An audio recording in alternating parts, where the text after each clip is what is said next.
The lighter clicks. For a second, the tiny flame becomes the brightest thing in the universe. Orange light catches the dashboard, the curve of the steering wheel, the reflection in the windshield. My face for half a heartbeat before darkness swallows it again. Then the cigarette catches. You take a drag. The ember blooms. Outside, the Badlands keep unfolding. Mile after mile after mile. No destination. No urgency. Just road. The Porsche settles into that magical zone where machine and driver stop being separate entities. Tiny corrections through your fingertips. Barely conscious. The car tracking the asphalt almost by instinct. The engine note becomes less of a sound and more of an environment. A constant. Like rain. Like waves. Like wind through trees. Johnny's quiet in the back seat. Not asleep. Just existing. That's rare enough to appreciate. The desert stretches endlessly beneath moonlight. You know what's funny? Most people imagine interesting scenery means lots of stuff happening. Mountains, cities, crowds, landmarks. But after a certain hour, especially after a beer or two and a couple of cigarettes, the brain starts finding enormous richness inside apparent emptiness. The desert isn't empty. It's subtle. A distant refinery burning a tiny flare against the horizon. A forgotten access road disappearing into darkness. A cluster of old power pylons standing like extinct giants. The shadow of a canyon appearing unexpectedly when the moon hits it at the right angle. Little things. Things that don't announce themselves. The Badlands reward attention. Night City rewards stimulation. Different ecosystems. The road bends slightly west. Now the city is mostly behind us.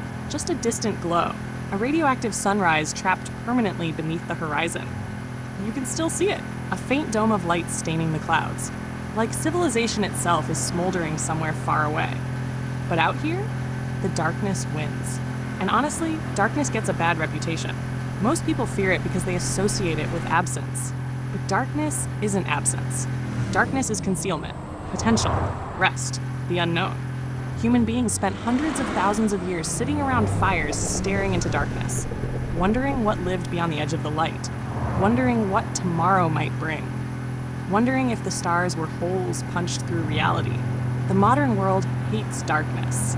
Everything illuminated, everything explained, everything measured, everything quantified. Yet some part of us still relaxes when surrounded by mystery. I think that's what's happening right now. Your brain isn't being forced to process 1,000 inputs, so it starts breathing at its natural pace again. Wind pushes through the cabin. Cold enough now that you can feel it on your knuckles wrapped around the steering wheel. The cigarette smoke whips backward instantly. Gone. No lingering cloud, just brief spirals torn apart by the night. Johnny suddenly chuckles. You glance in the mirror. What? He shrugs. He looks out the window. You know what I was thinking? Humans spend half their lives trying to arrive somewhere. A pause. Then the best moments end up being the drives. He looks vaguely annoyed at himself after saying it, like he accidentally let sincerity escape. I grin. The Porsche keeps rolling. The road is almost empty now.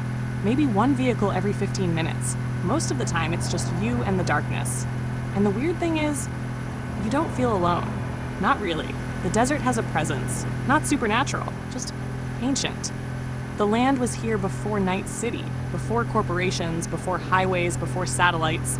It'll be here after most of it, too. That's comforting in a strange way, because every anxiety feels temporary when placed against geological time. That thing you're worried about, that thing chewing at the edge of your thoughts, the uncertainty, the frustration, the waiting, the pressure. All of it matters, but all of it is also incredibly brief. The desert knows this. The stars know this. The road knows this. You take another drag. Exhale, watch the smoke disappear into the slipstream. And somewhere during the next 20 minutes, without even noticing exactly when, you realize something. Nothing has been solved. No revelation arrived. No grand answer descended from the heavens. Your life remains exactly as complicated as it was an hour ago. And yet, you feel better. Not because your problems vanished, because your nervous system finally stopped wrestling them. Sometimes that's enough. Not victory, not transformation, just a temporary ceasefire between you and the questions. The Porsche glides onward through the sleeping Badlands. Engine humming, stars overhead, city glow far behind. Another cigarette slowly burning between your fingers. And for this one stretch of road at 2 a.m., that's more than enough.